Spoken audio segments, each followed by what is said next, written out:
Hello everyone, my name is Alea.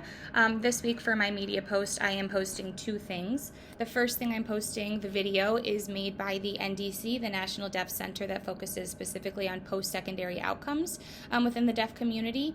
And I am a fourth grade elementary school teacher, so I feel like I'm gravitated towards the information related to education within the deaf world. So this video specifically outlines statistics related to education and the deaf community. What I find so interesting about it, or what I thought was unique about it, was that it didn't just list statistics for the hearing community versus the deaf community, but it went and dived into the deaf community, focusing more on those sub-communities that we read about earlier in our course. So we have statistics about deaf and disabled individuals, deaf and blind, deaf people of color, different ethnicities within the deaf community.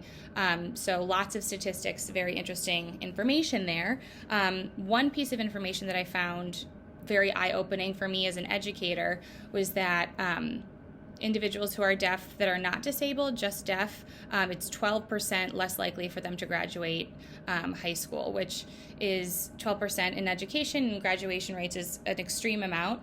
And that is eye-opening to me, because if there are no disabilities there or nothing preventing curriculum or instruction, then something is not right when providing instruction to the deaf community. So I love videos about statistics, or just statistics in general, because of the eye-opening aspect. I feel like that's the only way we can enact change. So I actually have already sent this video to a few people in my district.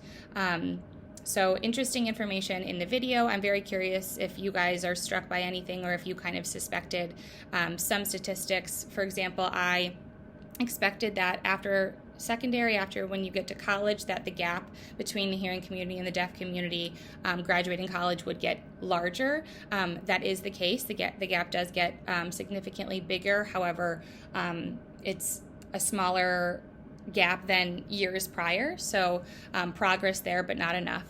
The second thing I posted is a screenshot. My mother is actually an advisor at Syracuse, and I was at her house working on this course one day when she received an email with just updated information about course requirements for her students.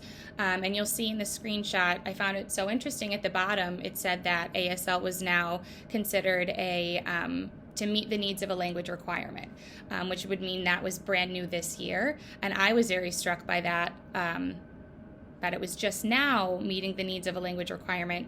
I'm curious as to when they first offered the course and what the conversation was about why it wasn't a language requirement, or I guess just why it took so long, or people were even aware of this. I just thought this would provoke discussion as well. I was just a little taken aback. So I'm excited to see what you have to say about that, and I wish everybody luck on their final papers this week.